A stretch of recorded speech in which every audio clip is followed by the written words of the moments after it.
Okay, yeah, Dandy Dave here, Dave Brennan from Prairieville, New York. This was my first old car. When I was a kid, it's a modern toy, it's from the 50s. It still runs. Anyway, off to the questions you wanted answered. What do you consider to be the most important automobile ever built and why? I believe the most important automobile ever built is a Model T Ford. And I believe so because it put America on wheels. It was a tough, durable, reliable little car. You could buy parts in any corner blacksmith shop or drugstore, or anybody would start a dealership. You could get stuff, and economical to run. That's why. What car would you consider to be an engineering masterpiece and why? I would say the Duesenberg, and the Model J in particular. Really very beautiful lines. The Duesenberg actually built the chassis and the engines, overhead cam engine, powerful for the time, very, very gorgeous automobile. What's the single most important determining factor of a vehicle's value? Condition, condition, condition. Because you've got an old rusty car in the backyard like this one that I did the little stunt with, doesn't mean that it's worth as much as a car that I've got out in the garage that's restored. Although you have some populace that think because they have that particular car it is. Not always true. To date, who is the most influential automotive designer and why? I think Tesla. Tesla's on the cutting edge. We need to get away from gasoline. We need to start using other sources of power. Electric cars, people say, oh, I got to use this to make electric. But, you know, over here we've got the dam over in Niagara Falls. That powers huge generators. Every time it rains, we get the power, you know, run the generators. It makes electric. Then you can plug these cars in. So you're not using fossil fuels. You're using natural, you know, water flow of the world to power these cars. So Automobilia and Petroliana. Name an item in each category that you feel is a solid investment and why. Signs, as far as gas station stuff goes.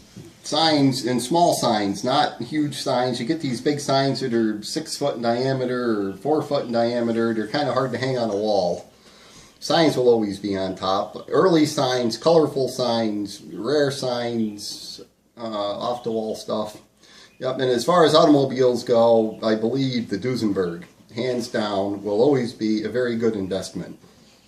What is the single most important factor in determining which venue is best suited to sell a particular vehicle?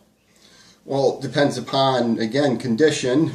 You go down to the local scrapyard, you're not going to take that out to an auction in Scottsdale, Arizona. It sure isn't worth dragging it there for a clunker.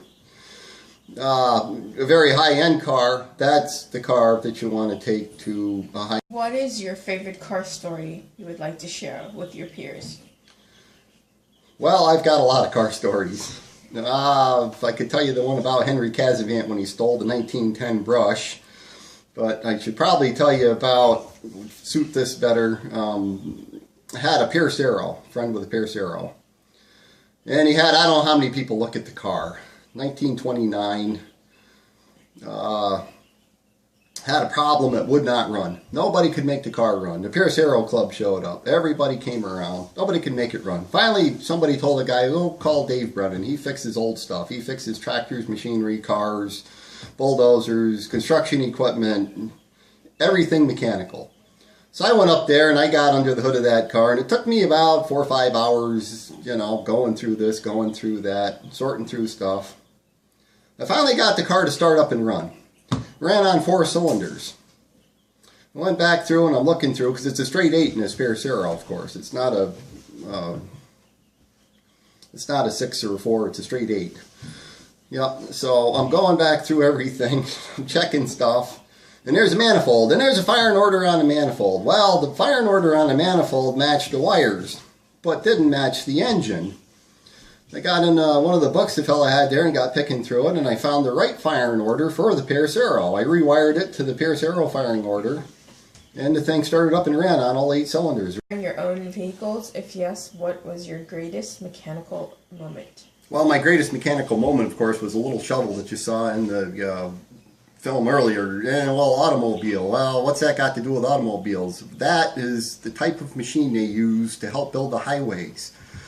There's an awful lot of machinery out there that people don't realize that built this great country. And I built that example so I could put it on a trailer behind my Suburban, take it to a show, and show that machine to show the general public the type of equipment they had 100 years ago to get the roads built, and the railroads and highways and other venues. And also, I just repair anything and everything mechanical. I'm the go-to guy around here when you have an engine problem, a motor problem, any mechanical thing that doesn't work. They're the people look up to me, and they come and they call me to make things work. Thank you.